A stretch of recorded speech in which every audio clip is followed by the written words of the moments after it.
Hey everybody, welcome back to another Too Many Hobbies video. So today we are going to start a brand new series about setting up my cars for the Florida Carpet Championships.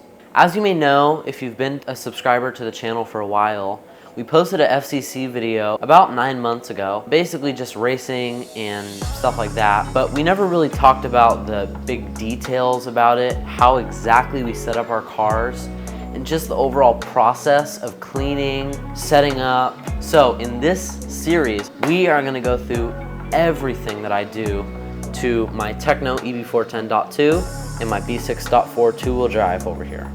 So let's get to it.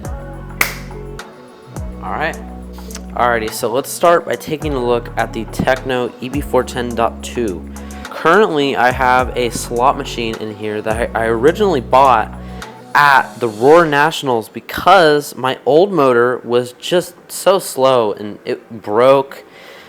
Here's the old body. As you can see, the Roar Nationals sticker, same with the B6.4. But the car isn't too dirty, but I'm definitely going to need to go through and just clean some stuff.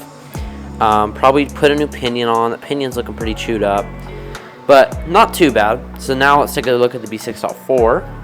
So I currently have a X Factor 17.5. So this motor has run great the whole time I've used it. Got a new pinion gear. Looks like it can stay there, but I can't tell if it's missing a set screw or not. But this car is also looking pretty clean. But of course, for a big tournament like this, you don't want your cars to be covered in grease and dirt. So it's going to be clean no matter what. And then obviously the two bodies. So this is it for the introduction to the series. I just wanted to kind of tell you guys about what this series is going to be about.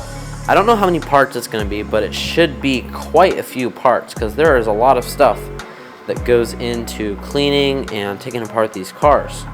But other than that, I will see you guys in the next video. And yeah, see you then.